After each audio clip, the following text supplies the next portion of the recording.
What was This looks like we're about to be like, we're gonna bomb.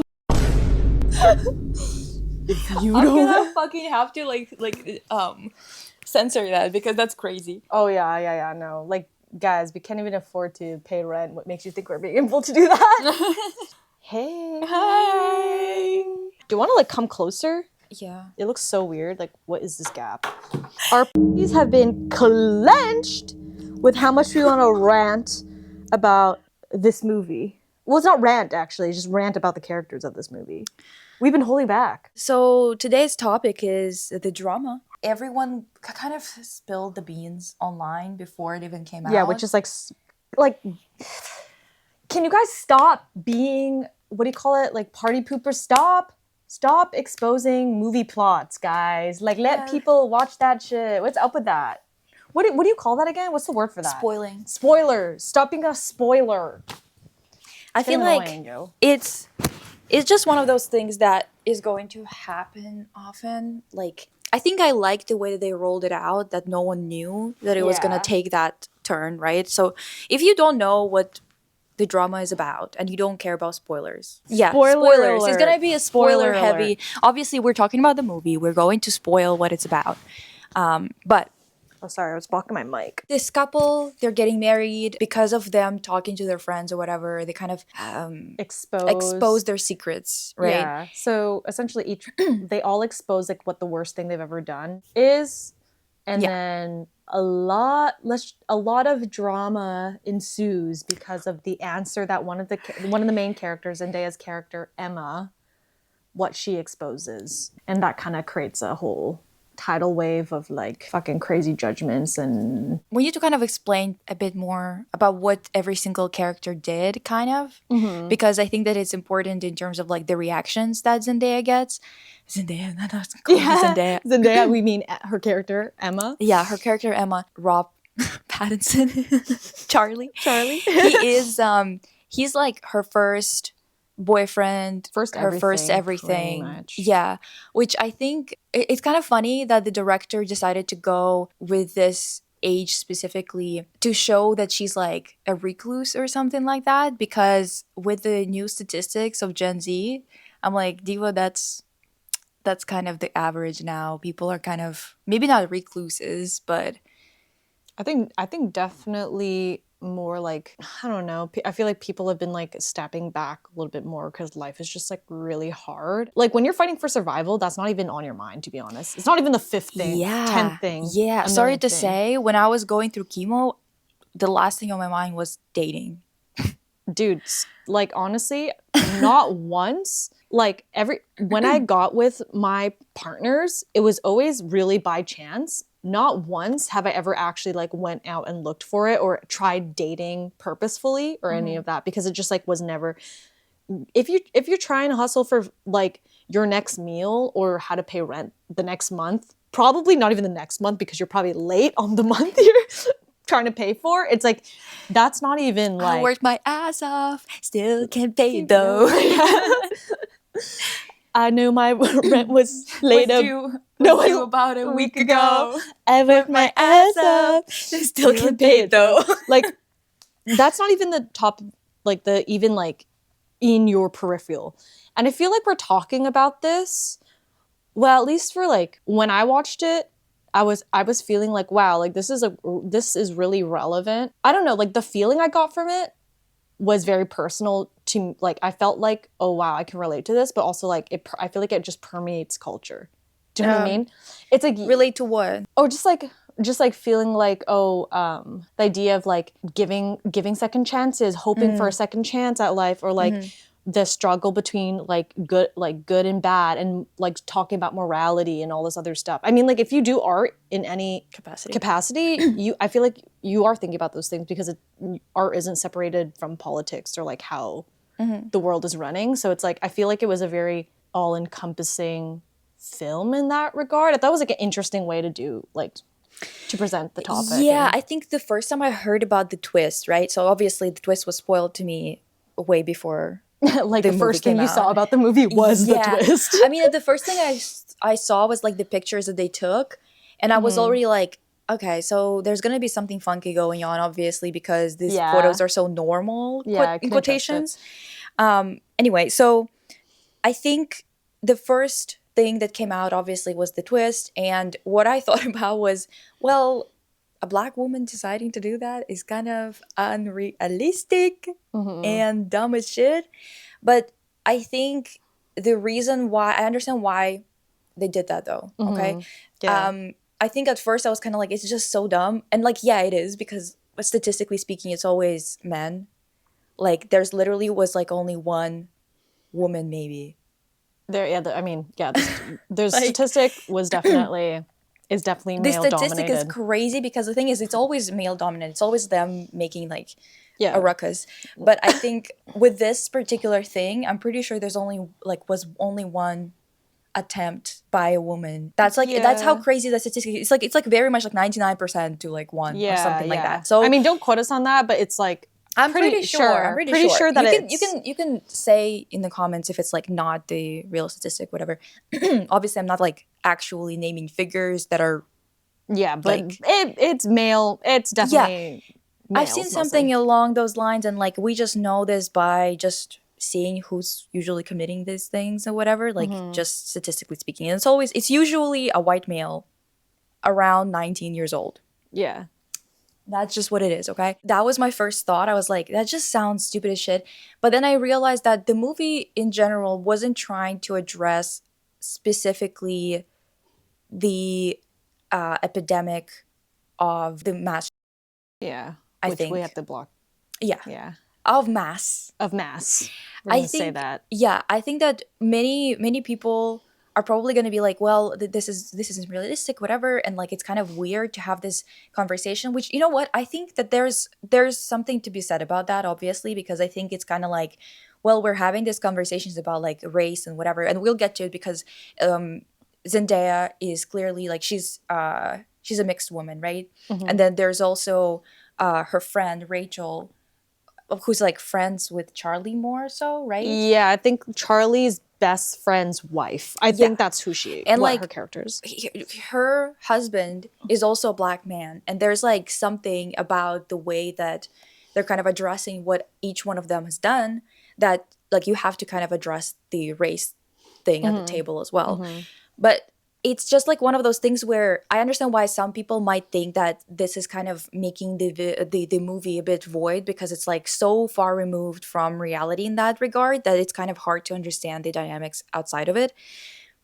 But I think that it works for what it's trying to I think it's explore. Yeah, explore for sure. Because I definitely think the catalyst is the mass, but it's not a movie commenting on the mass. Because it didn't actually happen. Yeah. So it's like, it's one of those things where it's more about like, like second chances and stuff like that, and visibility of these things, right? Because I think that this is one of the few crimes that people usually don't give second chances for, I guess. Like they wanted to go far enough, I guess, with it. But let's actually talk about that table, like dinner table thing.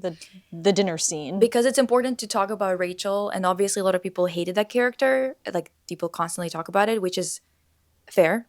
I think the reason why it's the same fucking reason why people don't like good, in quotations, characters that do shitty things and still love and defend bad, in quotations, characters who do shitty things. And it's mostly because one of them knows that or takes responsibility in some kind of way for doing it, where Rachel seems to actually think that she's a good person. Yeah, and I think that's also the main point of the movie too, is like the reality of what it means to be a quote unquote good person versus like the performative aspect of it. Yeah. Because everyone around, my personal opinion, everyone around Emma is performative but Emma. Because I think she fully accepts what she's done, and like her whole thing is to like work towards being better now, you know? And we'll get to that. But yeah, continue on. What she almost did too, you know? Because like I think it is important to see that she didn't actually do it. And also that she advocates for gun control afterwards and other things like that she kind of took the complete opposite side of it. But I think so with Rachel, she tells a story that she was a kid, right? Yeah, she was like a child. Yeah, and she is playing with her neighbor's kid who obviously is like special needs. Like I would say so, yeah. Yeah, and like neurodivergent, some kind of something like that. And she mentally disabled. Yeah. There's like definitely like a very strong disability that's like no, it's not just like autism or something. It's like whatever, special needs. You get it. Yeah. I can't remember exactly. Yeah. We know that it inhibits him from like processing things. So she, knowing this, plays with him and leads him to an empty, I guess like an RV, an abandoned RV lot. I forget really, but like somewhere in the forest, she locks him in a closet and he's like screaming. He's probably terrified, and she just runs away. She just leaves him pretty much. Interesting part about it was she almost like talks about it in a joking way. Where she like isn't that serious about it. Yeah, I mean the way that she delivers it is basically her telling the story of like playing with this kid. Like she's kind of trying to frame it as if it was just playing. She kind of like led that kid away to an abandoned trailer. Yeah. And yeah, and then the way that she basically says it, it's like, oh, like I locked him in. He was having like a really, like he was basically started to like scream and whatever, like really was distressed and stuff. And the thing is, the way that she addressed it was he's slow. Yeah. Okay? Yeah, that's what whatever you guys want to read, like whatever you want to interpret out of that, because we don't really get like a proper diagnosis here. Yeah.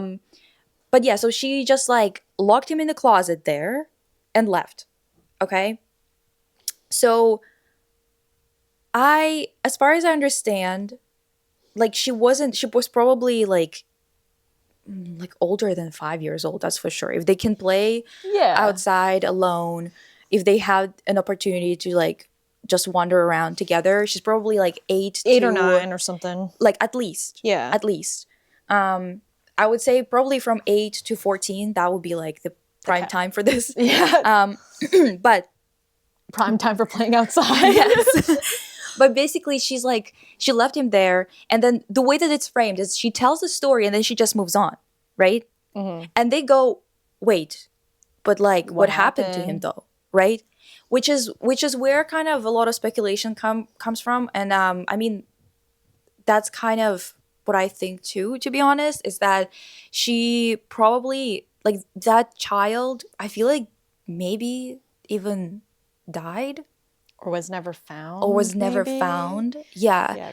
Because basically like they kind of... She was trying to like skim it over, and then when they actually pressed her on like what happened to him, she didn't even care. That's what it is. She didn't care to address what happened to the child. Well, probably because she doesn't want to expose the truth of it. I think it's kind of like both. I think that honestly, it's that she didn't care. I agree. I think that it wasn't even like when they kind of felt uncomfortable, she was like, oh, I need to have a resolution here. I need to tell them that it's fine, right? But I don't think that she even knows.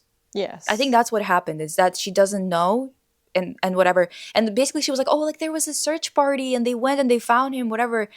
Okay, sure. Yeah. Keep telling yourself that. Yeah.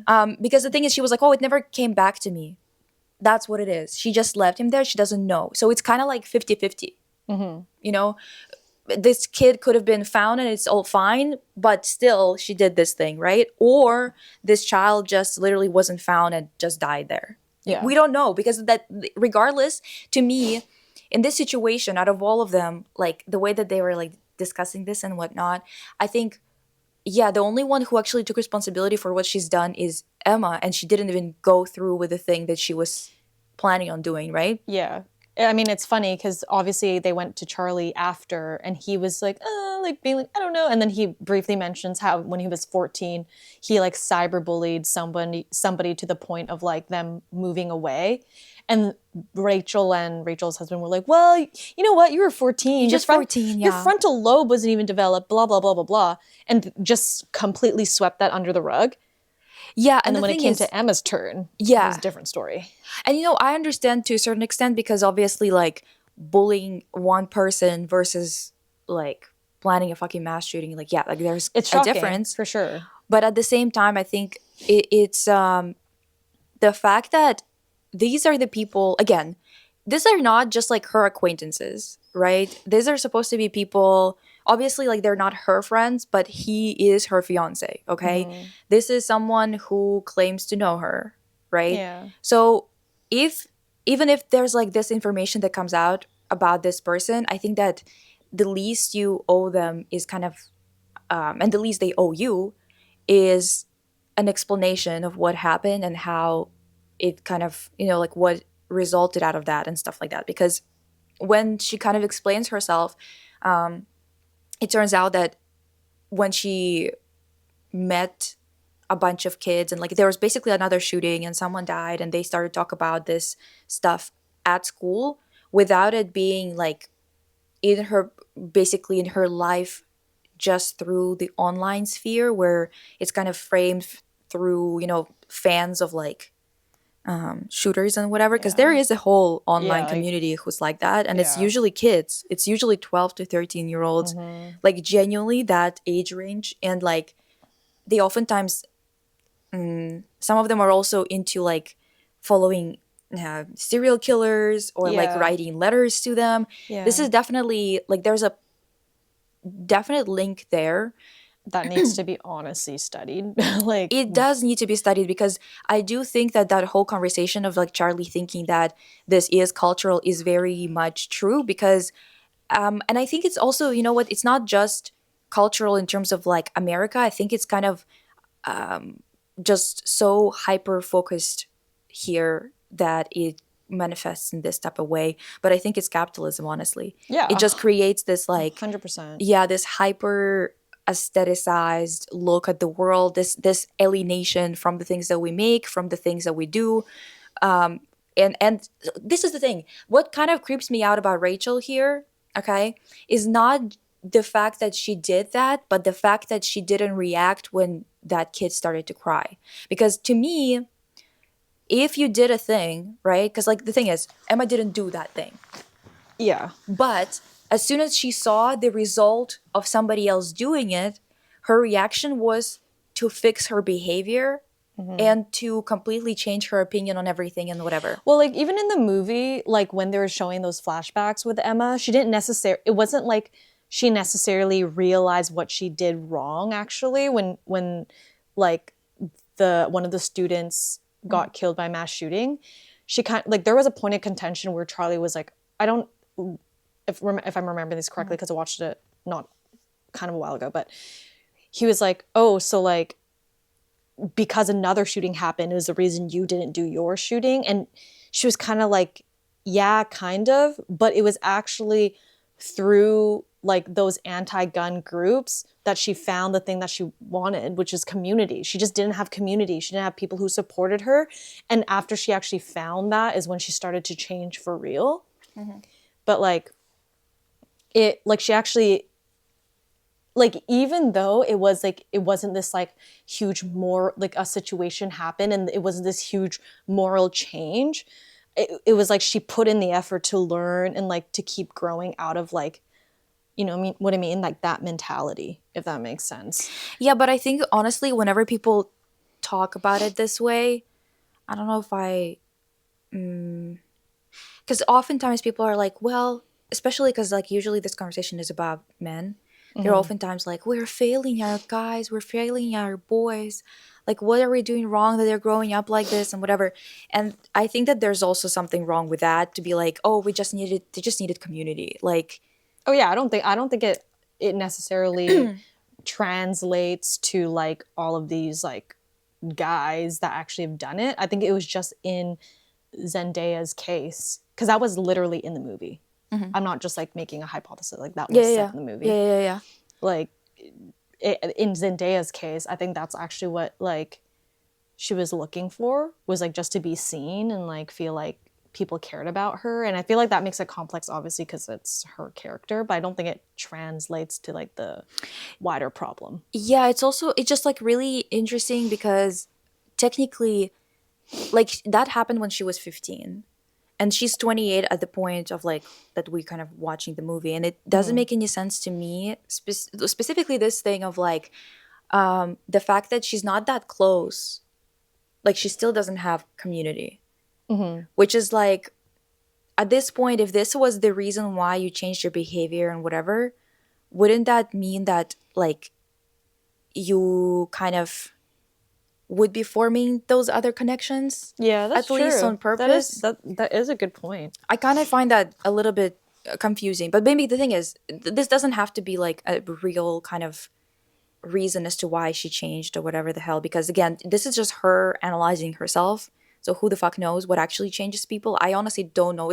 I think to me, this movie is not really about even giving second chances or talking about second chances as much as it's about possibility of change. Yeah. Like whether it's even possible or not. Yeah, because I think you're right in that way. Like we can't really analyze really. I mean, there's little nuggets of like her talking about like what made her kind of like grow and stuff.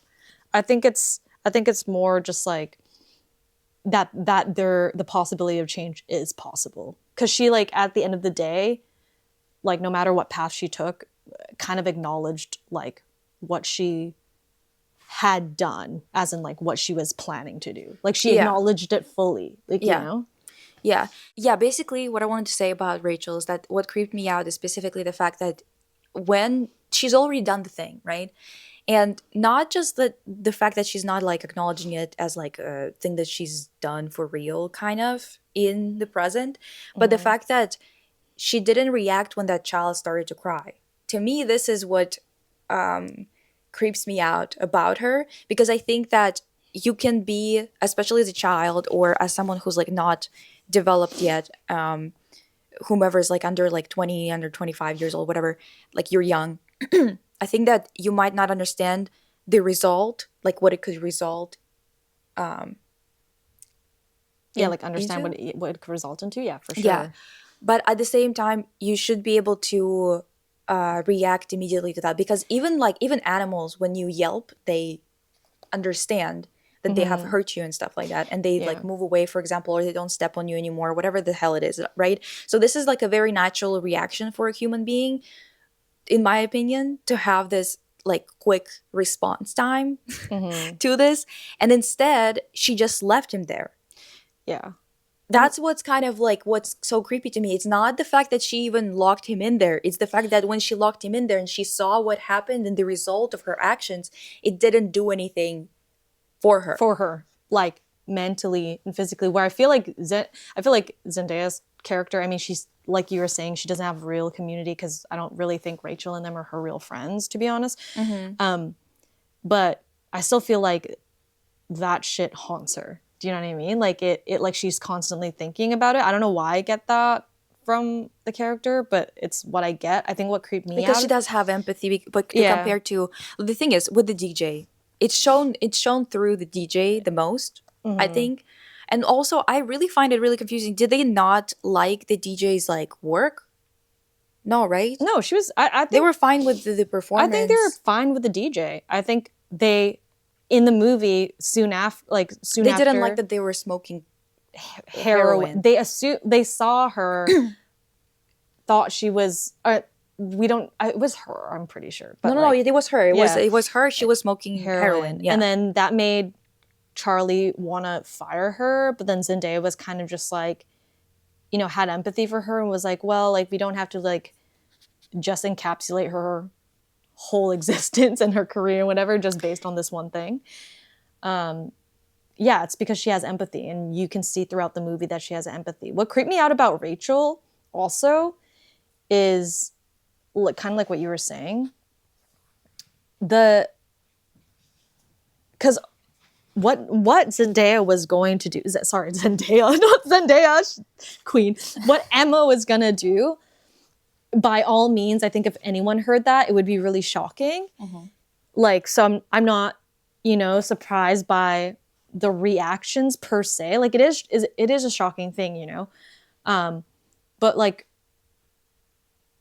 if I were Charlie, if I were Rob Pattinson, I would maybe go through some like thoughts like that, but I also would be like, I don't know if I would, like, if I truly loved a person, I'd be like, well, like, does this one thing, especially because she didn't do it, and you've seen her empathy and her growth and like how far away she is from that person.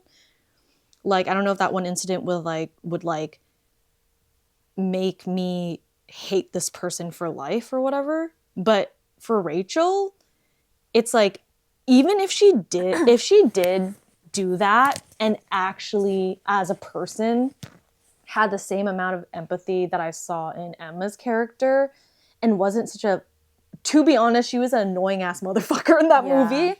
Like, she was the most tone deaf, fucking, just like, yeah, victim mentality, like, just like really infuriating character. And she did all this terrible shit, but she had no regard for her. She had no self-awareness for the terrible things that she has done. She's like standing on this moral high ground and shit, acting like she's greater than thou. But like, she actually did something really terrible, but yet she still thinks that she is like of some kind of moral superiority. Like, she can't acknowledge her, like, she has no self-awareness. She doesn't look in the mirror and be like, hey, like, I've actually done something. She doesn't see what she did as wrong. Yeah, it's crazy to me, at least. Like, I don't know. Yes, but also I think with her specifically, because they are kind of making a parallel to her cousin becoming disabled because they got shot, like paralyzed, I think, because they got shot, in a school shooting. I think it's kind of also. Do we even know if it's a school shooting? I don't think they ever mention it being a school shooting. They just mentioned that the cousin got shot in a shooting. But I don't know. Oh, maybe not a school shooting, but it said in a shooting. Yeah, it's just in a shooting. Yeah. Well, it's paralleling the fact that she was the one who also was doing something to a disabled kid. Mm-hmm. It's like the hypocrisy just keeps going. Yeah, no, it's honestly like a whole fucking bag of mess, to be honest. Like, it makes sense why they also called it the drama, because considering like what it kind of devolves into. And at the wedding that everyone jumps from, like the sound that sounds like a gunshot. It doesn't really even, but it's just loud. I think it does say a lot about how common it is that, because it's ridiculously common in America, to the point where it's like sometimes they don't even report on it in national, not even sometimes, they don't really report on it in national news anymore unless it like hits a certain amount of people that died, which is just like crazy to me. Like, it's just it's so normalized. It's so normalized. It's insane. Emma is like capable of giving a second chance or whatever. And the thing is, I think that the reason why Charlie cheats, TBH, is because he wants to move on, not from her, but from that situation. And I feel like he was looking to do something, so like to even the score or some shit like that. Because it seems like, because it's not really evening the score, but it's gonna make him feel like he's also a guilty party, where he could take that offer from her side without feeling like he's like a bad person for forgiving something. Yeah, that is so like atrocious. Yeah, because it's like, well, I like literally cheated on her a day before our wedding or whatever the fuck. Yeah, which is like still an interesting thing to me, that you would feel like you would need to do that, because I'm like, unless you've lived like a completely scot-free, like you're Jesus Christ himself, then I think you would at that big age understand. Because I mean, like, dude, you cyberbullied somebody. It seems to me that it was more about it for tat specifically with her, and not about what she's done, but about the betrayal of that information. And I don't think that he did it that consciously. I think it's just like me analyzing their behavior post-mortem, kind of. Yeah. Being like, oh, that seems like what he's doing, because he was going absolutely batshit crazy thinking about her with a gun here, there, everywhere, just like seeing it wherever he looked. And the way for him to kind of make it seem like he's not on a higher ground morally in this, in just their relationship, not in the world, not their entire relationship, not their entire lives. I mean, I guess make it digestible for himself. You know what I mean? Like why he would accept. Well, why would you forgive it, kind of thing? As in, like, well, she forgave me for this or whatever the hell. I don't think it's an equivalent. I don't think it like not with. You can't really. This isn't math. It doesn't have like. These actions don't have the same weight. I mean, I guess you can fucking assign arbitrary number to each fucking thing and then calculate it and then like multiply to a factor of whatever the fuck, you know, like considering their ages and other things like that. Like you can calculate. I can calculate it. I think I can calculate it. Well, some might say everything is math. Everything is math. But I think that it just doesn't really matter because the whole point here is like, yeah, it's a conversation about like making mistakes and whatever the fuck. But I think it's just like at the end, she gives him this chance, right? Especially because they kind of both end up at the place that they wanted to end up at after the wedding. God, it's so fucking weird to just like say all that at the wedding though, like as your speech. Yeah. Okay. Like, what the fuck, dude? I hated that. That was like. That's a hard fucking watch, dude. Like, seriously. Rachel's fucking speech, too. It's like, damn. Like, okay, clearly you're a bitch. So why don't you just... Bitch. even in that moment... Okay, because here's what I gotta say about this. Even in that moment, Rachel as a character is the character that symbolizes only caring to be perceived. She only cares about what people perceive her to be and her perception of like, I'm a good person, I'm on a moral high ground, blah, blah, blah, blah, blah. Like, if she really wanted to stand on business, just say what you fucking have to say. Be straight up. But again, she doesn't wanna come out being like, I instigated this terrible shit at this like whole mess at the wedding. Like she had to be like making these like sly undercurrent like slights. Which is just like... But also, again, it's so funny because, like, she says she needs to ask her cousin for permission to, like, still go through with the wedding in terms of, like, being maid of honor. Which is, like, first of all, just decide on your own. Second of all, did you ask that disabled kid if you could do that terrible thing to them? Yeah, literally. Like, I'm gonna go ask... It's kind of like being like, I'm gonna go ask my black friend... Yeah. If I can do this thing that is kind of dubious, can I get a pass to do this like shitty thing? For example, do you know what I mean? Are you guys picking out what I'm putting down? No. I also wanted to mention the conversation that Charlie had with the woman that he like cheated with. It's not really full cheating, I guess, because like that woman didn't want to kiss him, but regardless, they kissed. So like it's cheating from his side. I just don't think it's cheating from her side because I don't think that she wanted to cheat. I don't think we need to delve into that deeply. It's just, anyway, they kissed, okay? That's not the point. The point is that their conversation that they had where he was like, what would you do in this situation, right? And she goes, I would call the police. First of all, mama, I have never heard anything that stupid my entire life. Because what do you mean you're going to call the police on somebody that wanted to but didn't go through with this shooting more than 10 years ago? And what would the police do? Yeah, what would they do? Like technically speaking, logistically speaking, what would they do? Second of all, it's so dumb. Like, I would call the police. Second of all, why don't you call the police on Rachel for her fucking cold case crime? That hasn't been solved to this day. Yeah, and third, why not Google and figure out whether there was a missing child with special needs in that area that was found or wasn't found?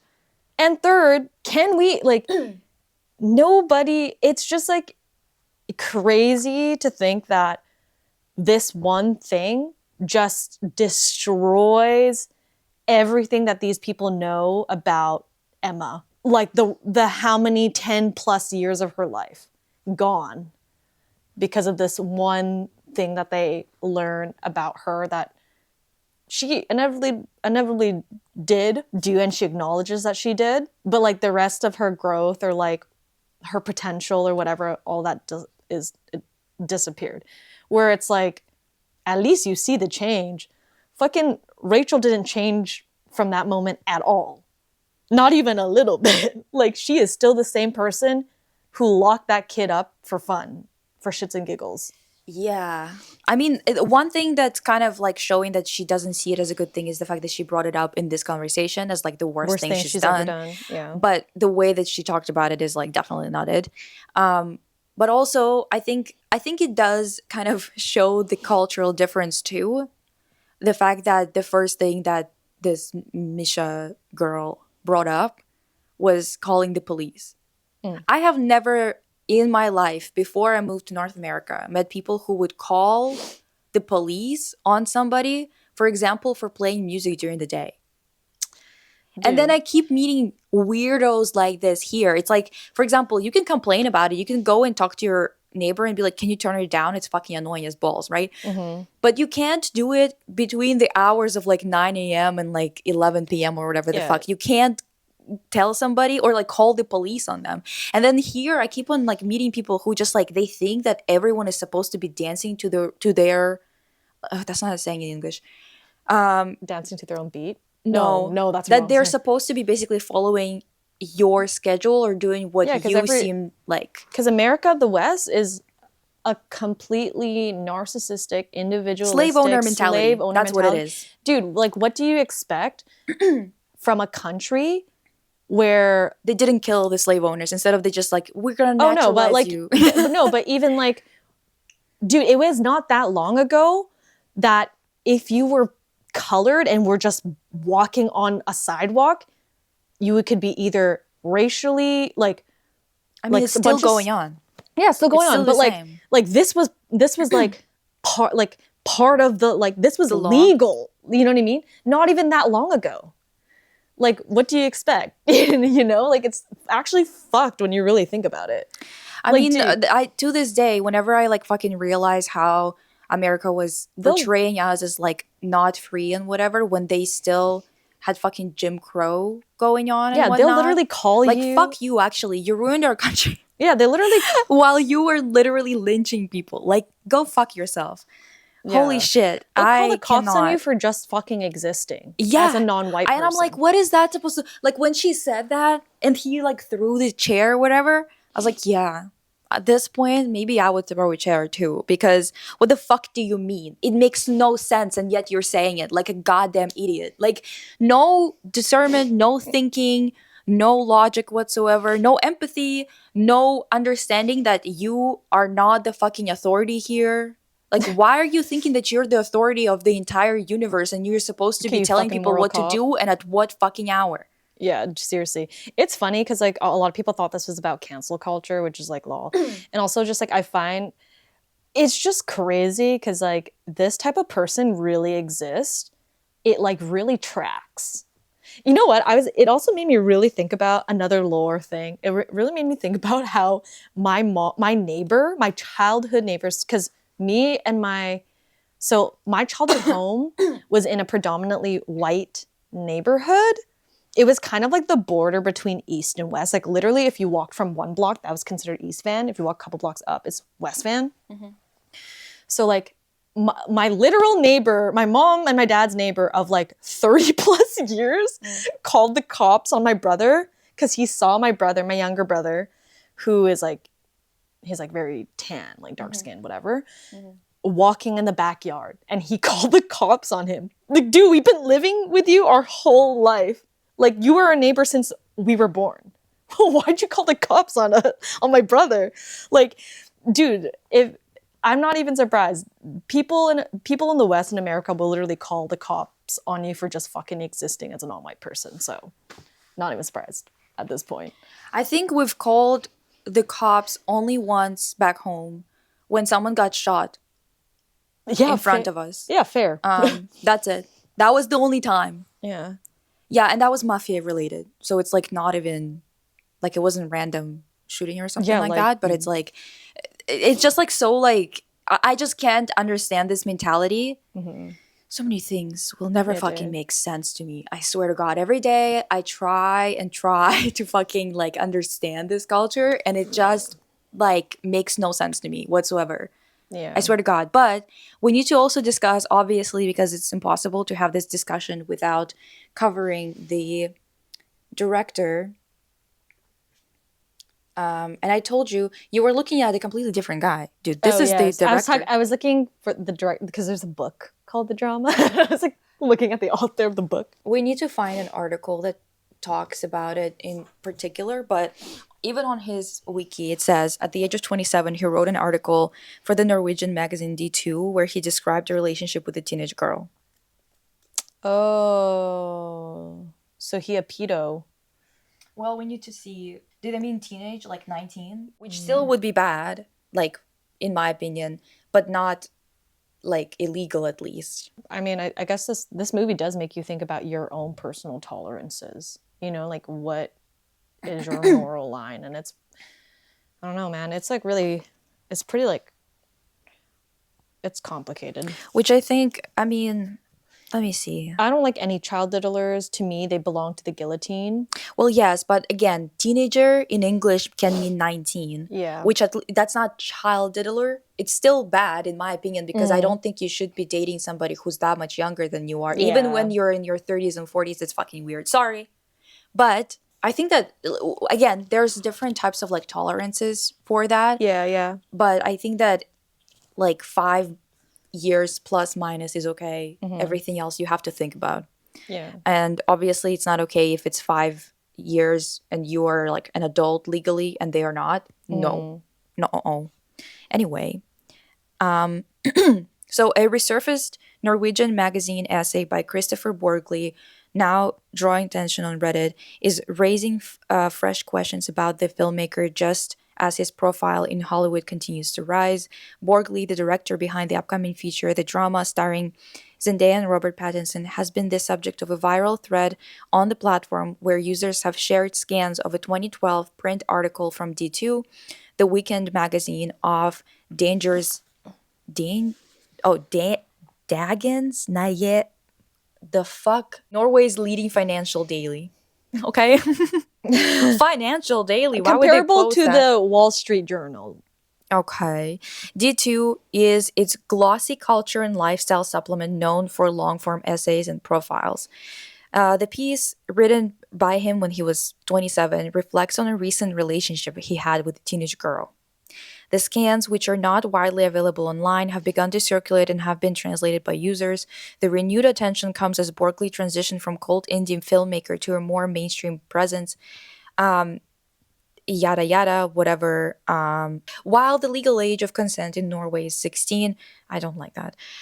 Relationships between adults and teenagers remain socially contentious in the country, as it should be. What are you talking about?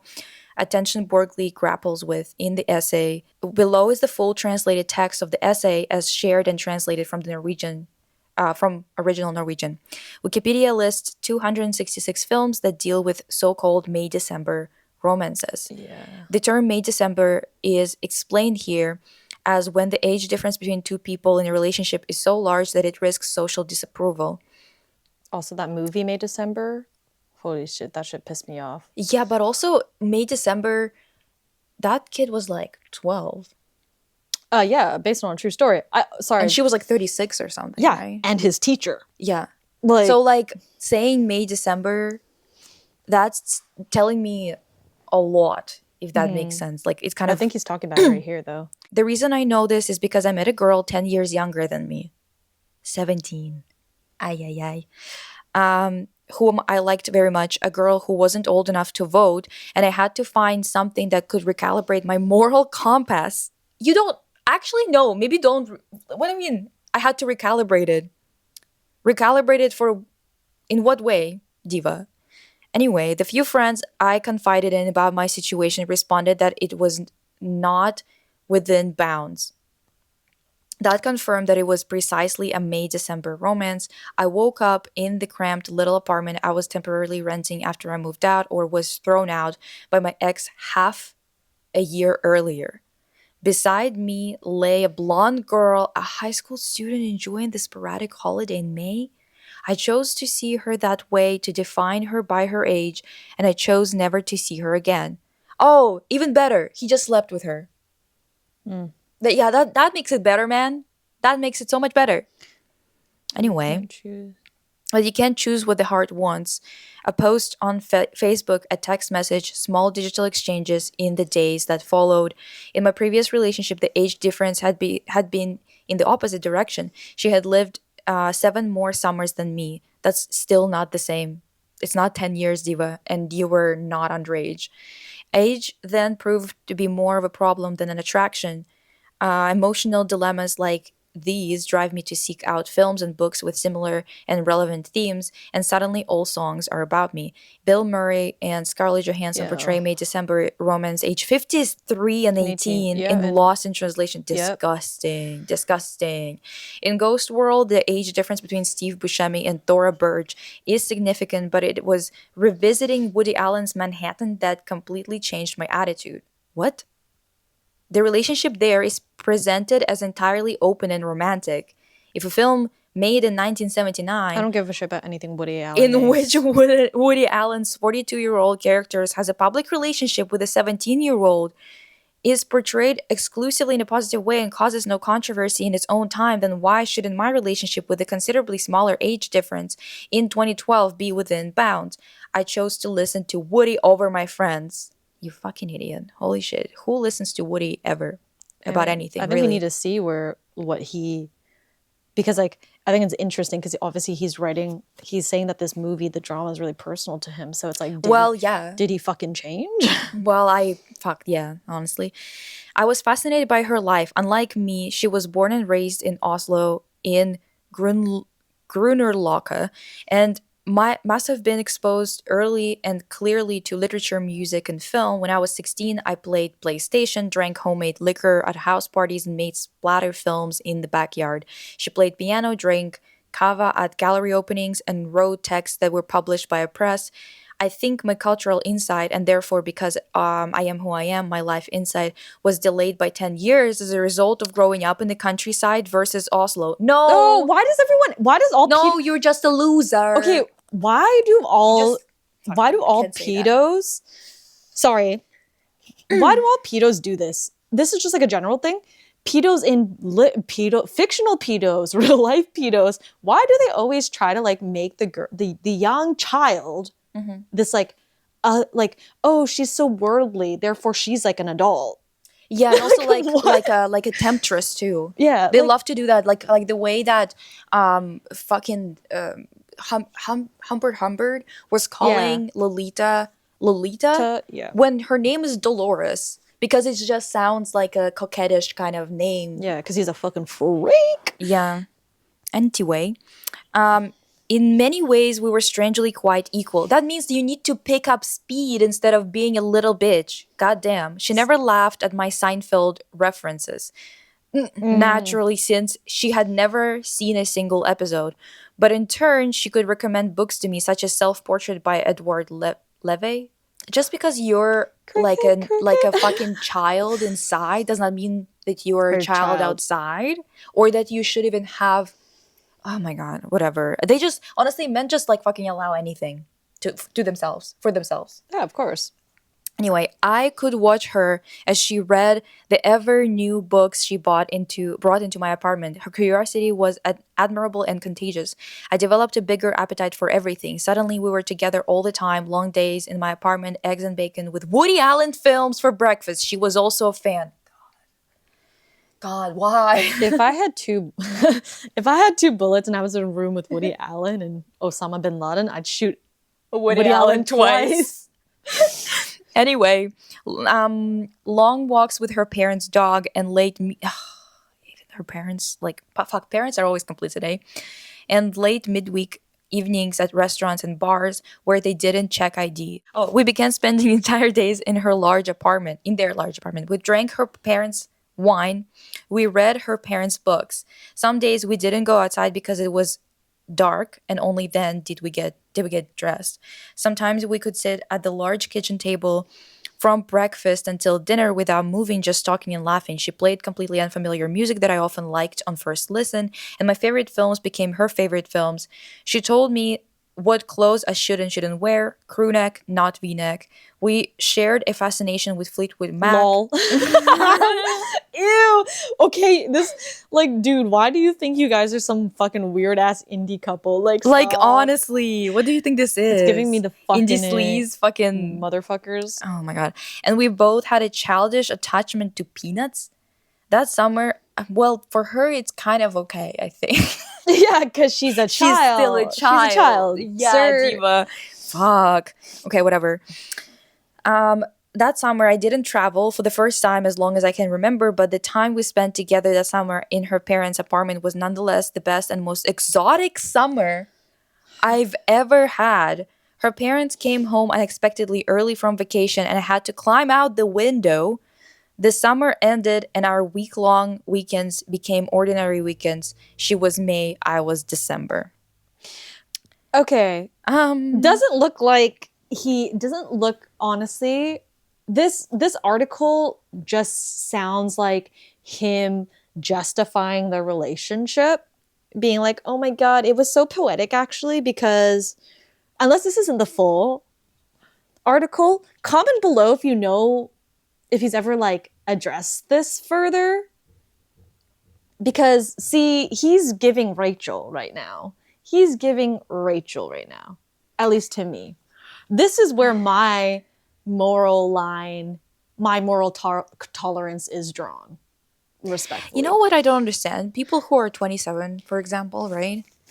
Like, this is our age group. Yeah. This is literally our age range. Like, explain to me, Diva, how do you even casually meet a 17-year-old?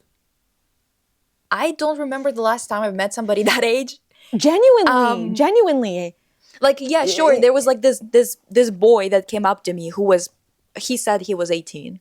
He like asked me out, and I told him I was like, oh, I'm 26. That's what was like when I was living in Shaughnessy. And he was like, oh, and I was like, oh. And we both just like awkwardly stood there because we both understand that this is like weird. So he just kind of like, we just kind of wrapped up the conversation, kind of like went our separate ways.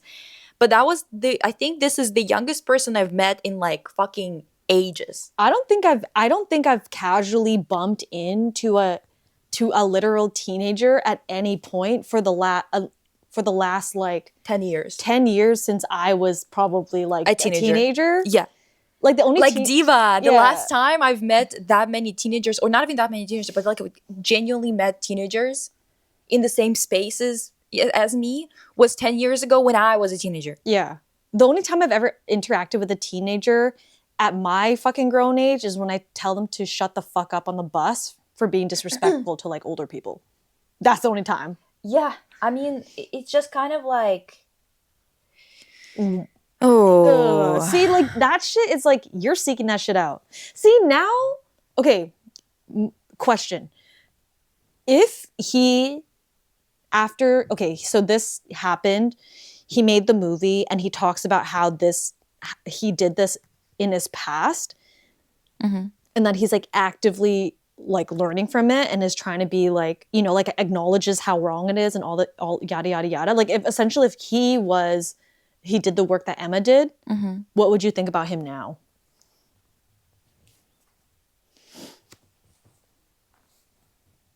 Well, I guess, I don't know, since he's like a stranger to me, I just don't give a flying fuck. Yeah, to know anything about it, to be honest. Yeah, that's true. Yeah, I guess this is like the reason why this is frustrating to like understand even is because it's so pervasive.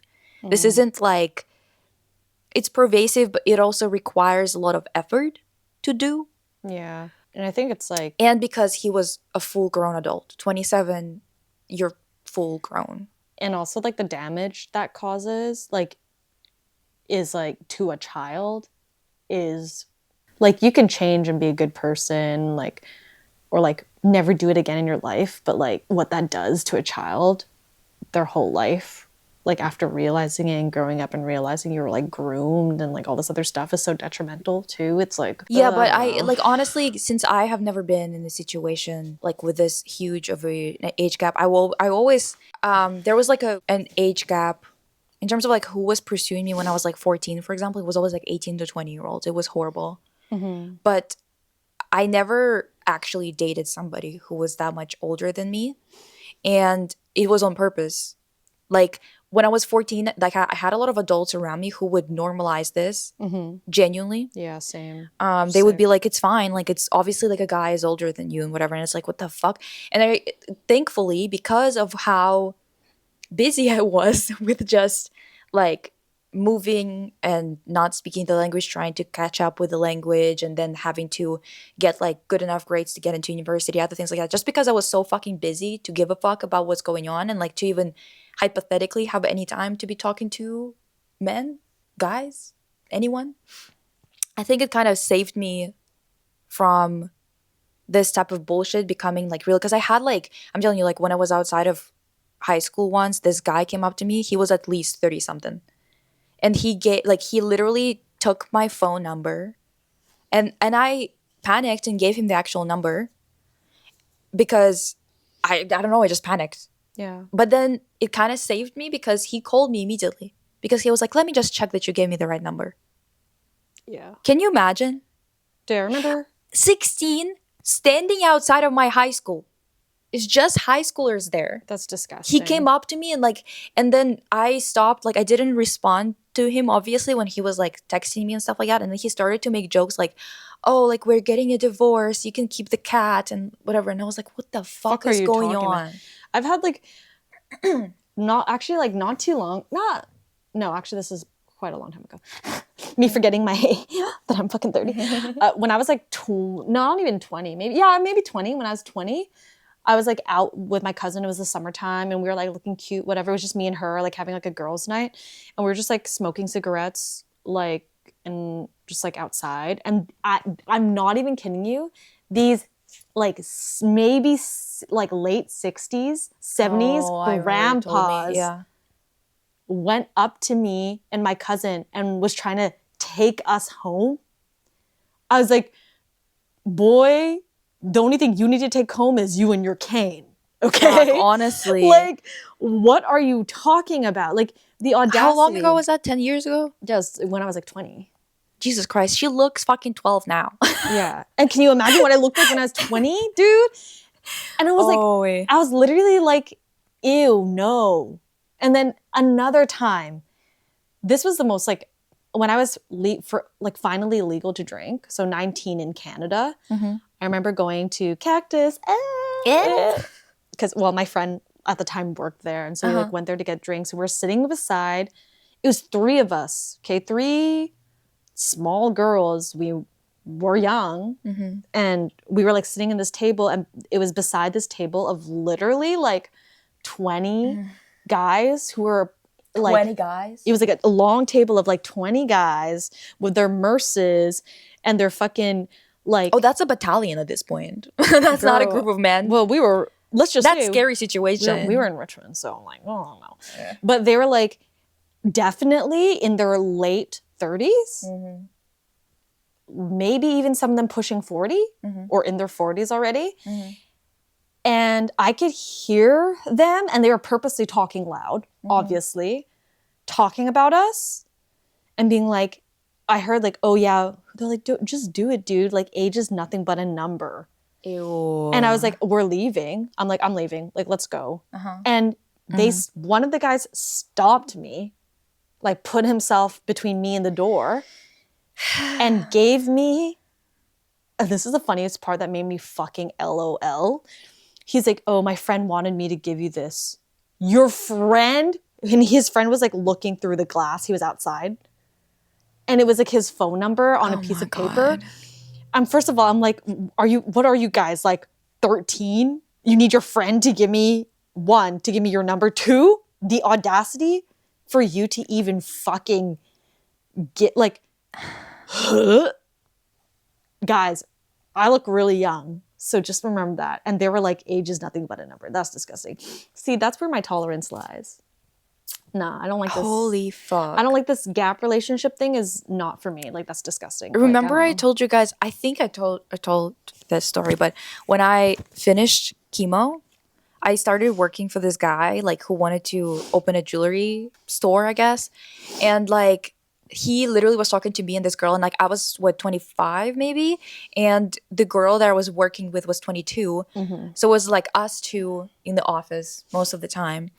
And he was, like, we were talking once about, like people who were saying something, like, about, like, I think we made a joke about Leonardo DiCaprio, how, like, pathetic he is, because we were like, what a loser, like, can't date anybody past 25, like, he's probably, like, a really, really dumb. Yeah. And he was like, well, wouldn't, like, every girl want to date Leonardo DiCaprio? And I was like, yeah, maybe when he was hot for 5 minutes in 1997. Yeah. And it was literally, like, you Diva, only got 30 minutes. You only got, like, not even 30. He was hot once in 1997 for 5 minutes, and then turned from a twink to a twunk. And we are supposed to still drool over him? Hello? like, are you kidding me? Anyway, so I, like, started making jokes about that. And then, like, he was like, this mofo brought up Johnny Depp too, being like, well, of course everyone wanted to. And I'm like, yeah, for 2 seconds. Do you know he's literally, like, 50 something? And, like, he genuinely was like, and the reason why he was saying all that was because he was, like, clearly trying to make a move on me. And he was like, well, if the girl is, like, I don't know, 25? And I'm like, so my age? I hate, like, go fuck yourself. Listen, you know what pissed me off the most? And the thing is, I was talking about it on the phone with one of my friends from high school, and I was, like, complaining about it, and I was like, the audacity of him to just even think that this is a fucking possibility. And she was like, well, because I was like, I'm so fucking pissed about it, it's, like, ruined my whole day. And she was like, well, why? Like, you know, like, listen, this girl cannot stand up for herself to save her life. So she's always like, well, maybe they didn't mean, like, whatever. And I was like, Diva, first of all, that's what he meant. Because I already had a couple of thoughts about that before. And then he actually turned so nasty afterwards. Like, why is it canon for, like, I feel like so many girls have had this experience about getting hired, but then, like, slow, like, not even slowly. That was, like within 3 weeks. Like, their whole time was, like, to actually just prey on you. Because I also had that when I was, like, 23, 24. Someone hired me, and I thought out of good faith, like, he was just interested in, like, my skill and my talent. Yeah. And then slowly but surely he kept talking about, like, oh, how he's unhappy in his marriage, and how he like wants to invite me up to, like, a cabin in Whistler, just us. And, like, I'm like, what the fuck? Like, why would I ever? First of all, the thing is, I literally was like, when I was talking to to this girl who I was coworkers with, I was like, later we had a conversation, and I told her, I was like, listen, he wouldn't even, like, I wouldn't go out with him even if he was my age. Yep. What makes you think that 20 years on top of this, whatever you had going on at 25, is supposed to make me want you more? Like, are you dumb? Are you stupid? Genuinely. And the funniest thing is that, like, he like asked me once, he was like, I think that he started to have, like, his dad was dying from cancer or something like that, I think. And I just had cancer, right? So he had this, like, I think that he started to get really nervy about ending up alone or something like that, or not having somebody there when he's sick. And obviously he decided to pick somebody young, hot, and beautiful. So he could fucking have, like, a live-in nurse or something, I guess. Bitch, like, fuck off, honestly. And he was like, and he tells me, a girl who just turned 25, who already went through cancer, he's like, I'm so scared of cancer. And I was like, yeah, I mean, you should be. Like, what did you want me to say? What did you want me to say? That it's chill? What did you want me to say? That it's not scary? That it's like la-di-da? Like, it's people what the fuck did you want me to say? It's like people asking, like, oh, does tattoos hurt? I don't know. You tell me. It's a fucking needle going into your skin. No, dude, it's just so funny because it's like a I don't know how old he is, but like a let's say 45-year-old man telling me, somebody who just went through it, I'm so scared. Well, yeah. Yeah, it's possibly... I literally was like, yeah, you should be. Like, what else am I supposed to fucking say about that? Like, oh, you'll be fine. I don't fucking know. Diva. It's like the worst thing that could possibly happen to you. And also, like, shot in the face. Yeah, but it's like also like, whatever. Fuck. That was so dumb. I swear to. I think that a lot of men in that age bracket don't realize that, especially with our generation, we are not taking our like older people's opinions on dynamics in relationships as like gospel anymore. Yeah. So the young girls are not going to believe those men who keep saying that we should want them. Yeah. Like, just because you said so does not make you the hot, sexy age that I am. Yeah. Like, it's not going to do anything. Just because you say that I'm supposed to want a 50-year-old is not going to change the fact that I don't. Yeah. And you know what? For the people who are like romanticizing that Lolita-ass bullshit, for the... Stop putting us behind. Stop bringing us back a million years. Please. Please. Yeah. Like, it's sick. It's just... It's sick and twisted. Yeah. To put this standard up You're there. making this delusional fuck-ass man think that they have a chance, and we have to fucking talk to them now. Like, there should be social, like, ways of controlling this behavior by just, like, basically like there's something in the air that tells them that they shouldn't do it. Do you know what I mean? Yeah. And that something in the air is the fact that it doesn't happen, that we don't allow it, that we collectively don't do this shit. Yeah. Sorry to say. Like, I know there's always going to be someone in the fucking comments being like, but not my man. Yes, he's 17 years older than me, but not my man. Diva, I don't give a shit. I don't give a shit. Yes, your man. Yeah. Put on fake wrinkles. Do whatever the fuck you want to at least publicly make it seem, okay? Yeah. that this isn't happening, because I do not want to live in a society like this. Which honestly, going back to the drama, does, like, I feel like there was a reason why. See, now it's hard to talk about the drama because of knowing the background of the writer. Because, like, he should have wrote a film about himself, and then I'll come back and fucking criticize it. But, like, I mean, I was going to say, like, Zendaya being a girl, Zendaya being also a black woman, like, that has, like, a lot of effects on, like, how we feel about this movie. Yeah. But it's just, like... Which makes it worse when you know that he's a white guy who's done something that is, like... sure, it's not a fucking mass shooting or something, thank God, but it's still not a great thing to do. Mm-hmm. And I think, like, it's also, like, such a common thing that happens that's so horrible that consistently gets, like, overlooked. Yeah. And I think that it definitely, because I said in the beginning that, like, when I heard about the fact that it's Zendaya who's got this, like, secret or whatever in the movie, I was like, a black woman planning a mass shooting? Like, in what kind of fucking universe are you even, like, bringing this out of?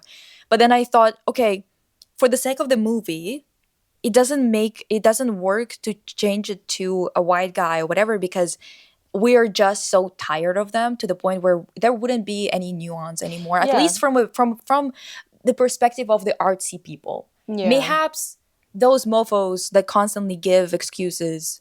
Yeah, because I think it would have been a completely different story if it was a white guy who did it. It's like you're living in a world that's set up for your success, so there is no nuance to me, in that way. Yeah, and also it's just like the most common crime. And in reality, he's committed the most common, not the most common crime, but he's the demographic that commits that crime. So it's kind of the same in real life for him, that he's committed a crime technically, or like, okay, it's not a crime, it's legal, but it's morally not good. It's just one of those things that where it's like, if you make Zendaya's character, if it was Rob Pattinson who did this, like if Charlie was the one who did it and also was American, not like British. Because that would kind of fuck up the cultural aspect of it, right? Yeah. Then the conversation would be very different, because it would be like, well, why would she forgive him? Why would she do this or that, considering that it's very much an outgrowth of white supremacy, which always takes root in whichever country embraces capitalism. It's just what happens. Capitalism always comes in tandem with some like kernels of white supremacy. Yeah, of course. That grows this new variation in whichever land they like colonize. It also makes me think about how even in the dinner scene, like Rachel's partner was very adamant on not wanting her to, like, you could see that he is more wary of like having this, even though what he did compared to, well, in my opinion, it's not great either, but like compared to what Rachel did wasn't as extreme. Like, because I feel like, I mean, like, maybe this is my own perception, like my own like hypothesis of what it is, but like as a POC person, you know that if you've done something quote unquote bad in your life, it will be way more hyper criticized than if a white person were to do it. You know what I mean? So like even her like forcing that conversation to happen is like out of the mindset, or like, well, like I don't get in trouble for what I do, so just like say it, say it. But it's like, no, you don't live we don't live in the same reality. You know what I mean? Because if he were to say that, like anywhere in any other like space, he would have gotten demonized. If she were to say that same thing, Rachel being white, nothing would have happened. It would have been just like that. The table's dinner scene was pretty much just a microcosm of what happens in the real world, you know? Yeah. But yeah, just made me think of that as well. Like, and like, on the one hand, I think that if the demographic of people who would be deciding whether someone like gets a second chance, if it's the demographic, like a white male of a certain age who did this or whatever the fuck, we don't have the patience for it because we know the statistics. But a lot of people would maybe even react the way that they did, that like, oh, you were 14, and like move on from it, right? So it's like, again, a little bit difficult for us to judge whether it would have changed the impact of the movie, because to us it would have. Yeah, it definitely would have. Because we would have less room to like to give this character to like explain themselves, because we're like, for the love of fuck, 99% of you, and like it's always about white supremacy and like misogyny. But in the case of a black woman, you're like, well, there must have been something extraordinary in her circumstances that this has happened, right? But it's because we have more of like a, maybe because we know the statistics and whatever, and because we give a shit about that, it kind of paints our reaction.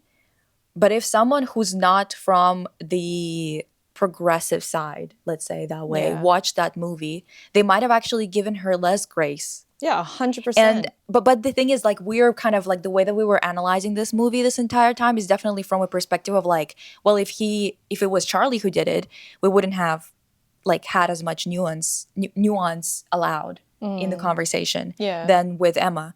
But it's just like our bias towards like people who are from marginalized groups, I guess. Then like I don't know. I don't even know if it's a bias. Not a bias. It's just like realistically looking at material conditions and how they impact the way that you end up acting and stuff like that. Like, I think that material conditions determine our behavior to an extreme, to be honest. Yeah, we're like, it literally runs our world. Like this. It runs our world. A lot of our identity is honestly rooted in a lot of immediate feelings, and immediate feelings are very much determined by our conditions. And like, I genuinely, like, for whenever, even this week, my fucking panic disorder got triggered, but because I got like food poisoning, and I quite literally am reacting to everything not like myself the entire week. You know, like, I have to remind myself that this is not my usual behavior and whatever, and that it's gonna go away. But it's because like I know that this is kind of like a thing that happens. But if my conditions were constantly such that I wouldn't be able to take my time to rest, if I didn't have, like, if I kept on getting sick with stomach like bugs and stuff like that because I'm in the environments where it's like, for example, not as sterile or not as clean or whatever, for whatever reason, for example, right? or if I would have been working in a job that is very like people facing, right? Where you're constantly interacting with people and you catch a bunch of shit all the time. Yeah. Which is like how I kind of got a bunch of fucking bugs all the time when I was working in like as a host. It would have painted my reality a very different color, right? Because it wouldn't be a period of time that I'm feeling sick and I'm having this like really panicky reaction to everything or whatever, right? Or an overreaction to everything. Or I feel anxious about something and I decide not to do it because of it, right? My entire life would have been dictated by that. And like, especially when you're like, even when you're dehydrated or hungry, your thinking changes. That's my opinion. I know that there's going to be always like, there's always people who are, oh God, especially actors love to have fucking fights with me about this. I don't know what's up with actors, but they just like, diva. They just always are like, heartbreak is the worst pain of them all. And I was like, bitch, try starving. Yeah, try not having a real meal for like at least a week. Yeah. Try surviving. Try surviving off of cream and beans. And beans. Diva, fuck. Like then we'll talk. Then we'll have a chat, bitch. Like genuinely, I cannot. And especially when it comes to like people who are like, I can't even imagine. And it's like, yeah, you can't even imagine. But it's like, you should be able to, like, actually, you should be paying attention to how material conditions change our reality, and especially how it changes our culture, because you think that you make these decisions, or you think that this is normal, or this is normal, or this is good working conditions or bad working conditions or whatever. You think you're making these decisions based only on your opinion and on what you see in front of you. But actually, the reality of it is that this is all conditioning. Your how many hours you get to sleep a day, how many, like, whether your bed is even comfortable, or even if you have a fucking bed, all of this shit is determining who you are more than anything else. And I will stand by that. Yeah. I don't care that it makes, like, that it's really, like, anxiety-inducing thought, because you start thinking, like, damn, like, what even am I? But the reality of the situation is that we are so determined by our like conditions that even when we develop disorders and stuff like that, like for example schizophrenia, when you live in a society that's not as disgustingly capitalistic, or just disgusting honestly because it's capitalist, when you don't live in a society like that, people have different hallucinations. Like people in China report hallucinations of people just being friendly to them. They have like friendly hallucinations, so they don't get spooked by them as much.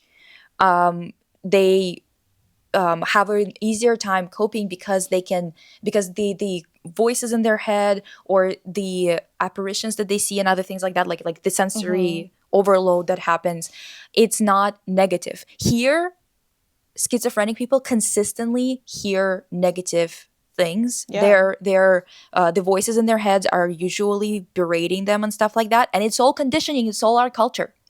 It's not them. It's so like terrible. It's like, oh, it's always been, dude, this is re-triggering me about that job Anyways, it always is interesting to me that these colonial rich white folk can really like, you know, understand that trauma can be passed down, you know, with their whole wellness, speak therapy, breathing exercises. Like they can comprehend how trauma can be passed down, but they can't understand how colonialism, racism, all of those things can also be passed down. Like that just like blows my mind every day.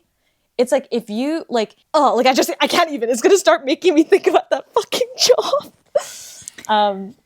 But yeah, should I just rant to the fairies about my fucking, no, I'm not gonna do it. As per usual, it's just like people who don't understand that, like people who don't live off of what they make. Yeah. People who are just like from capitalist class, just like the bourgeoisie, fucking don't understand shit. Just imagine somebody being like, oh, you're letting down a client for backing out of a job that you're not getting paid for, that they're not paying you for, but yet they're the ones being let down after you dipping because you're not getting paid, because some of us don't have the time or the energy to just keep doing fun little projects.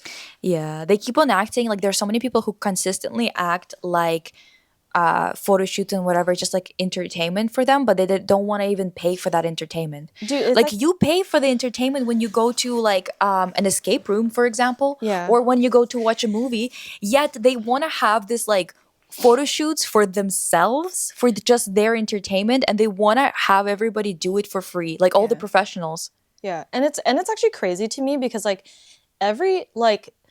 this world is like really just like has been like breaking me down like piece by piece, because like, dude, they're like, and I even catch myself being like really apologetic and just like, because I am super critical. Like I am the type of person that's like I don't need people to tell me what I've done wrong. I'll say what I've done wrong to your face because I am that type of person. Like I will acknowledge what I've done because I always want to learn. Like I want to be from a quote from A Good Place, that show that I got from a Reddit user. Want to make sure I give them credit too, the Reddit user. The question is not really whether or not you're a good or bad person. The question is, what are you doing right now? You know what I mean? Like, what are you doing right fucking now? And that's all I have to say. And of course, there are limits to everything. Yeah, like, but let's be nuanced, guys. Yeah, but I think it's also just like the reality of what we're dealing with is that many people who like wouldn't have mental health disorders, for example, like I oftentimes, I understand that ADHD, for example, is a real thing and stuff like that, but I think that if we didn't live in a society that was thinking that we're supposed to monetize every fucking minute of our existence, I don't think that as many people would struggle with it as hard as they do, for example. Yeah, 100%. Same thing with just like mental health. I genuinely think that depression, anxiety, all of those things. I am not prone to feeling guilty for no reason, because like I don't have depression. I have like, or depressive what is it called, disorder? Yeah, major depressive disorder, like me. I do have a panic disorder, right? So for me, it's like more, it's not about like, for example, feeling guilty for something or whatever the hell. But I started to feel this way because my panic now is causing this feeling. And it's not even substantiated by anything. Yeah. I didn't do anything, quite literally, but I still feel it. And it's determining how I feel about my day, how much I can give to people around me, how much I can, even. Yeah, your energy levels, to take care of your body, to eat properly, to create moments with people, to feel like you're living because you're actually spending time with people, you're eating together, you're spending like just like good time together. It's genuinely more and more difficult to do as a person who is affected by the economy and by everything. Yeah. And yeah, I don't know. And hearing about people like that, people who are like living in their fancy fucking mansions in North Van and whatever, and being like, you're the one that's an inconvenience. Yeah, you're such an inconvenience because you didn't do this thing that's ridiculously, like, honestly, if you would have been paid for what you're doing, they would have to pay so much because you're making their outfits for their stupid little photo shoot or whatever the fuck. Like actually making shit, sometimes making clothes out of nothing. And then they are like, well, you're like letting us down or whatever the fuck. And the fact of the matter is, it's so ridiculous to hear about those people because it's like, how do you exist in the same reality as me? Like we're technically in the same dimension. How? Yeah, and I would feel so guilty too because it's like I was the one who misread the message that I thought I was going to get paid. That's why I accepted it. But then at the same time, it's like, dude, I feel bad for pulling out because I never want to, like, obviously leave a project causes all this stress for the other people in it. But also at the same time, it's like, I could follow through with this or I could lose at least, like, even if it's a mere, like, even if it's like $50 or $100, like, I could lose Yeah, that. The expectations here is like, when you don't get paid for this work, you're losing money. You're not just not getting paid. You're also losing money at the same time. And the problem here is that, like, I genuinely just don't understand how these people exist. Because walking out on, like, just the streets of fucking Vancouver, you see so many people who you know are struggling, because even like I go to like Save On Foods, for example, or fucking Shoppers and shit. Remember when we were like 17 to 20 years old, people would be walking around with full fucking carts of food. Yeah. Families are going around, like you can see it's a couple like shopping for their family. There's barely anything in the cart. Yeah. Like the country is struggling. The people are struggling. There's a very, very small amount of people who are living like unchanged lives, where maybe they lost a fucking third yacht or some bullshit like that, and they usually live in North Van and talk like this and behave as if everybody owes them shit. It's ridiculous, because it's like, even if you are the richest person around, if you would have been at least a little bit of a human being, like even a kernel of a human soul was inside of you, when you would have been taking a walk on fucking Granville, or going from even your car to the fucking restaurant somewhere in Chinatown or whatever the hell, you would have already noticed that something is amiss. Yeah. But you are a little bitch without a soul. Yeah, dude. I'm so tired of feeling like, I'm not like a criminal. Yeah. Like you're always a criminal for not being able to play along with this ridiculous game that's rigged against us. And I just want to say, guys, the worst part of this all is like, ever since, I don't know, maybe 2 years ago, I decided to like be really like honest and vulnerable with the people I work with. And so I tell them straight up, like, hey, I can't afford this because I'm actually struggling financially. I don't even hide it anymore. And they still don't give a fuck. They still are like, I'm sorry about your predicament, but I'm struggling too, okay, in your mansion. Yeah, but fuck, that like pisses me off so much. And the thing is, it's like, not you with your fucking Lexus. Like, shut up. Yeah. Genuinely. Shut up. I'm so sick of it. Yeah, so, yeah, I need to, it's like funny because like I do have to blame myself for like reading that message wrong. But the only reason why I read that message wrong was because the week that I got that message, I was sleep deprived because I worked 3 days straight. Dude, it doesn't even matter. It doesn't even matter, because the thing is, she shouldn't have, listen, my assistant has, 10 years of experience in this industry at this point. Yep. She's had jobs where she was working for, like, corporations as, like, a hired office worker as a stylist, right? Like, it's their full-time job and everything for a company and whatever. At this point, like, I wouldn't reach out to somebody with a portfolio like this and just suggest doing something without paying them to begin with. Okay? This is something that, like, people used to do, like, when you're just starting out and you have nothing, you don't have a portfolio at all, you don't have an education, other things like that, you might work for free with other creatives to create a portfolio, like, help each other out, right? Yeah. That's totally normal. 10 years into your career, with a bunch of like the gigs that you're discussing currently being all paid, and this mofo breaks into this fucking conversation being like, yeah, and like she brought up money in the email. Sure, you misread it, but the thing is, so I thought it was what my rate was. That's why I got so confused. But I was like, and it was like not even your usual rate. It's so much lower, and you agree just because you have like already a relationship. Yeah, and also like I'm struggling yeah, obviously, but it's like one of those things where it's like it's just, what did you fucking expect? When I did my photo shoot for, which I don't even love that much, to be honest, like I don't like that photo shoot that I did. We will be replacing that. I don't really fuck with that photo shoot that I did for my IDBY jewelry. Not the one that I did for Dance Card. I like that one. Yeah, that was fun. It's just it's the first one I did, right, for the launch. I paid everybody. Maybe it wasn't the highest fucking paying job they've ever had, but I paid everybody. Okay? So it's one of those things where it's like I did it and I don't have the money. I was just trying to be like fair. Yeah. So this woman doing this, it's like, why do you owe her an explanation, to be fucking honest, at this point? And like also, guys, nuance, right? Like, of course, like we've all worked for free for people. I will always like work with Lisa if it was unpaid. Like, I don't care. Like I have really close friends that I'll always work for, like always collaborate with, and it doesn't need to be paid because like I think they understand. Like we understand that what we create together has inherent value that's beyond money or whatever like that. Like, it's not like, oh, everybody has to pay me. But when it's this kind of work that's like incredibly commercial, you can just tell by looking at the work that I do and my art that it would give me zero joy, then it's like, why would you assume that? But it's because, again, I told my assistant today, I was like, this bitch doesn't have a vision. She doesn't have taste. That's why she looks at your work and doesn't understand how much worse her work is. So she thinks it's going to be a favor to you. Oh. Tea.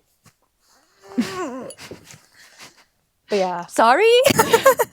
I mean, I'm sorry, you guys. It's just like, if you would have seen it side by side, you would understand why I'm saying this. Like, even if you're not in like photography, in styling, in anything like that, if you're not in any of those creative fields, you would have still looked at it and been like, yeah.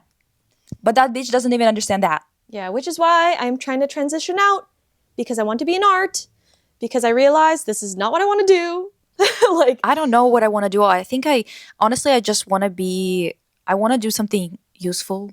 Yeah, I know. But I don't want to be a politician, but I do want to help people. So I think, well, but that you don't get paid for this type of work. But I don't want to be doing work that's like, I think I just want to do something that's actually fulfilling in terms of like doing something for society. And the fact that even when you're working fucking as a nurse, or even as like, you know, like this type of jobs, like there are good jobs, honest, real jobs, not made up jobs that we do. Yeah.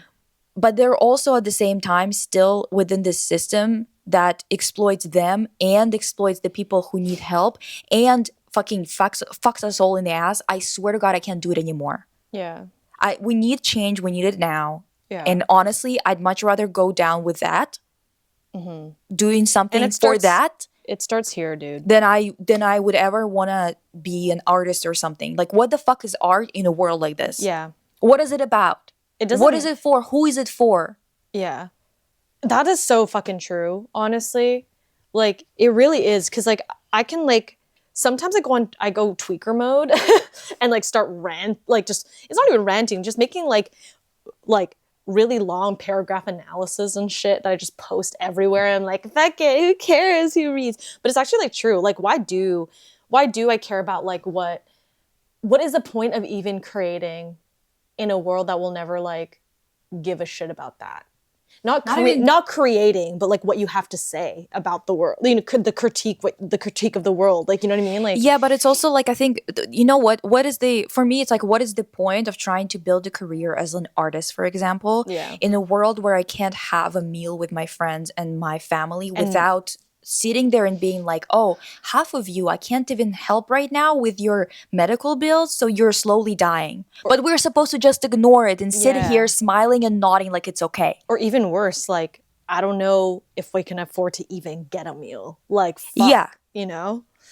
But usually it's like there's like things that are like long term, because like with meals, at least it's like a smaller amount of money to compare to like this, for example, needing a machine for like breathing at night, right? Yeah. Which is like $2,700, for example, even with insurance. Yeah, me and Mother Witch, sleep apnea.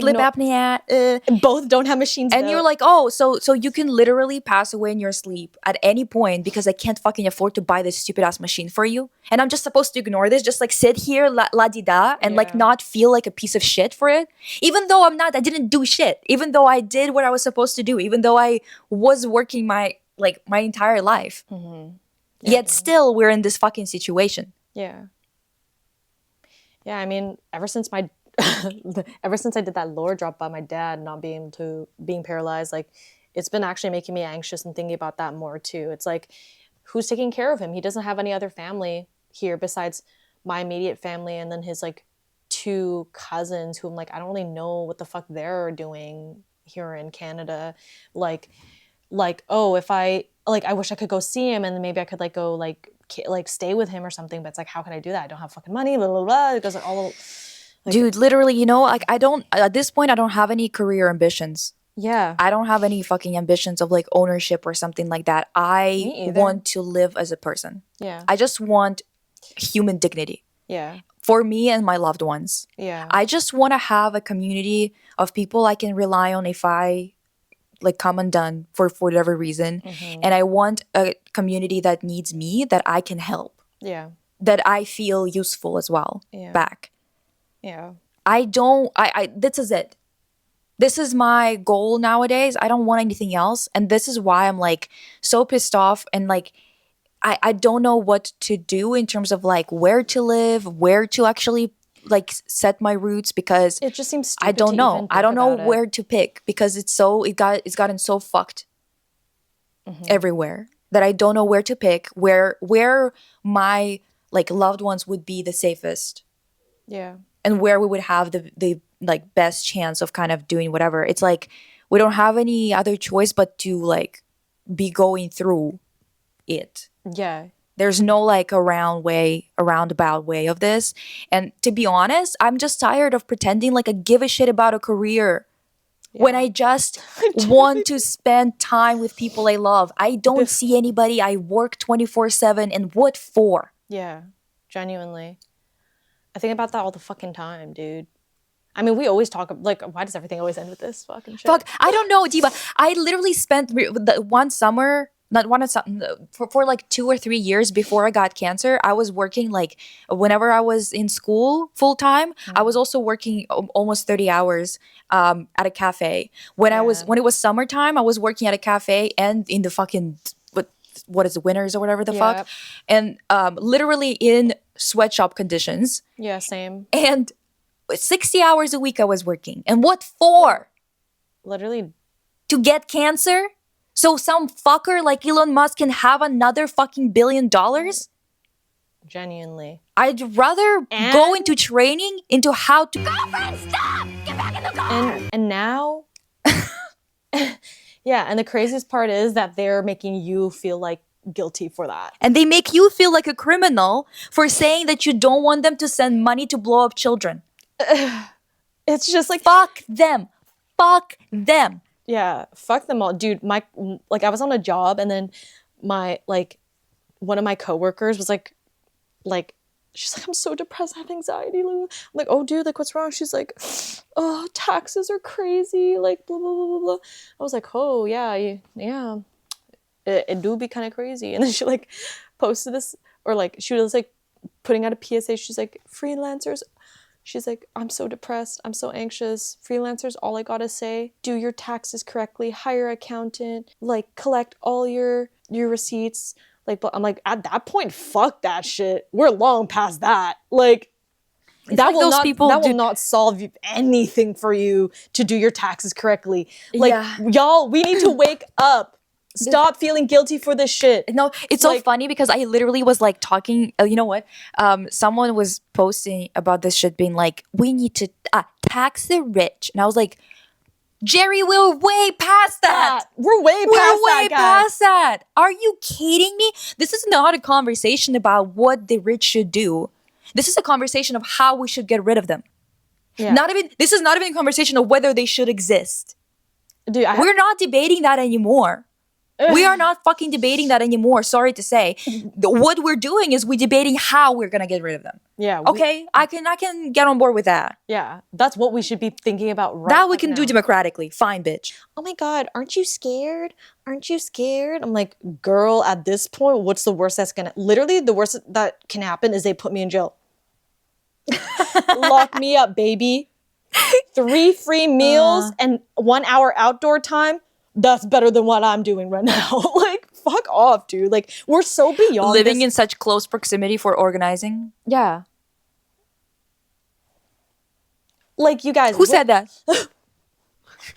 We're so beyond. Who said that? Yeah, literally, it's like, you guys are so, like, we're so beyond this point. We're so beyond this point. You need to stop fucking lying to yourself. You bitches like us who have a degree from a fancy school, who work in this stupid ass fake ass jobs, and we tell you this is bad? I don't know what to fucking say. If it's gotten to this, to us having struggles, to my white ass. Yeah. Like, are you serious? Like, wake the fuck up. Like, babe, you're not struggling because of you. Sorry to say. It's not because you're not working hard enough. You like are fucking whatever the fuck. that they're trying to brainwash into your brain. Mm-hmm. Stop listening to losers like Elon Musk. They should be. Yeah, genuinely. Not us talking about after being like the drama. You know what? Giving second chances, whatever. Not to billionaires. They don't deserve to breathe. Let alone a second chance, bitch. I know. Why don't you guys make a movie about giving me a second chance after our Yeah, just know if anything happens to me and Lisa that it was a hit. Because we promised to survive capitalism. We're surviving capitalism. We did it publicly. We did it on video. Like, you guys know what the fuck is up. No matter how fucking hard this world tries to bring us down, we are still gonna fight back. Okay? If we will do it to the day we naturally, or maybe not naturally, die. Fuck. Okay, guys. Love you. Bye.